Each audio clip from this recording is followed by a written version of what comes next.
Hello and welcome to a very special video. It is the 20th anniversary of Philosopher's Stone, hence why I'm holding the special house edition. They are so beautiful, look at the side, and there's extra content in here. Get to the end of the book. And then there's a sorting, and it gives you character profiles on the main characters. There's a drawing of Salazar Slytherin. I would highly recommend getting this if you haven't already. I now stand at having 3 copies of Philosopher's Stone. Whoops! I don't even have regrets. If you couldn't tell, I am in Slytherin, hence the get-up. As you can see, I am in perfect attire to be going to my wedding to Draco Malfoy, who is my husband. So I am doing the Harry Potter book tag today as a sort of celebration of 20 years of Harry Potter. I'll leave links to all the house editions down below if you're interested, but let's get on with the tag. Question 1 is your favourite book from the series. For me, it's The Half-Blood Prince, which surprises even me because it's a very Dumbledore-focused book and he is not one of my favourite characters. I love the glimpse that we get into their actual lessons in this book, so especially when they go to potions class and things like that. And it's the book that kept me addicted the whole way through the most. Question 2 is your favourite movie, and for this, Goblet of Fire. Hands down. Visually, it is the best one, in my opinion. In the tournament, when they're fighting the dragons, that is probably one of my favourite scenes in the whole entire series. And I love all the other schools. You have the Yule Ball in this book, and it's all done so beautifully that it is definitely my favourite movie. Question 3 is your least favourite book. And it kind of pains me to say this because can you really have a least favourite book in the Harry Potter series? But for me, it's The Order of the Phoenix, just because my favourite scenes from this series are when they're at the school. And in this book, about half of it is set in Grimmauld Place with the actual Order of the Phoenix. And I couldn't wait for them to actually get back to school. And also Umbridge is in this book. So parts of the books and movies that made you cry. For this one, I have a great story time. So this actually happened the other month when I wasn't reading the book, but listening to Deathly Hallows on audiobook. And I'm just sort of enjoying my life, walking to university, to class. And it was a relatively busy street, and we get to the part in the Deathly Hallows where Snape dies. And I couldn't stop the tears, and I'm sort of flapping my eyes to attempt to get rid of the tears. Did not work! I was in turmoil. I don't even know what happened to me because I knew it was coming, but listening to it did something else to me than when I read it. Oh, that was emotional. So definitely that is one of them.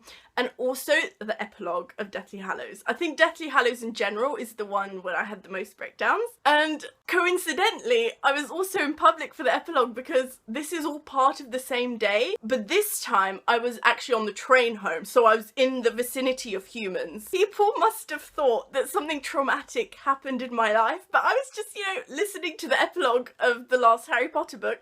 It just really got to me. Question 5 is if you could hook up with any of the characters, who would it be? There is rarely a day where I don't talk about Draco Malfoy. And I feel like a lot of people are freaking out right now because even J.K. Rowling herself has said that Draco is kind of a douche and you shouldn't love him. Let me just give you some wisdom and talk about Sirius and James when they were younger. They were bullies. They kind of broke Snape in a way, and they turned out to be amazing people. Draco is still young, okay? I know he did bad shiz, but I can't help comparing him to Sirius and James. They were sort of the same. I mean, I know they didn't sign up to kill Dumbledore. Question 6 is your favourite character.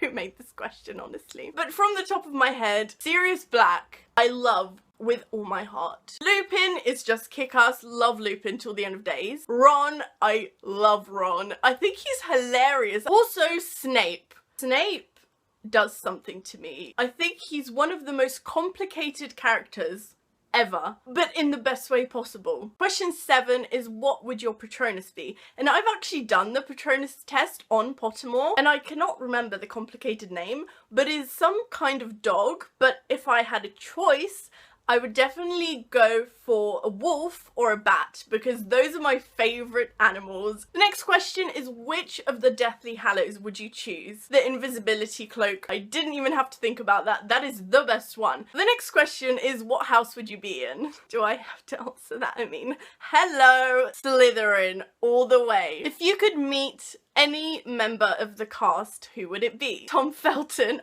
obviously. But I would also really love to meet Emma Watson because I think she is an amazing person and I'd love to sit down and have a conversation with her. The next question is, have you played any of the video games? And I actually have not. I'm not big on video games, so I haven't played any. What Quidditch position would you play?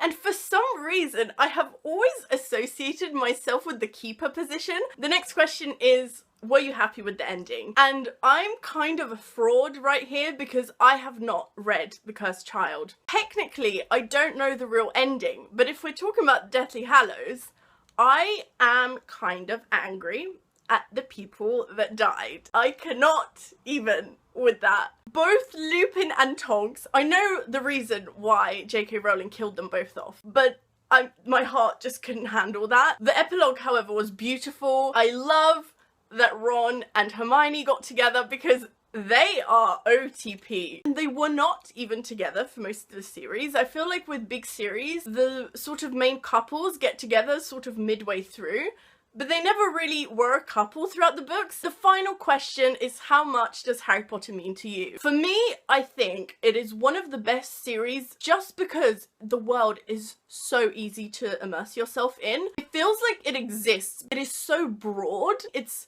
a great way to actually escape life and kind of see yourself in the Harry Potter world. Those are all the questions, and it's the perfect day to do this tag. So I hope you enjoyed this video. Don't forget to subscribe and like it, and I will see you next time. Bye!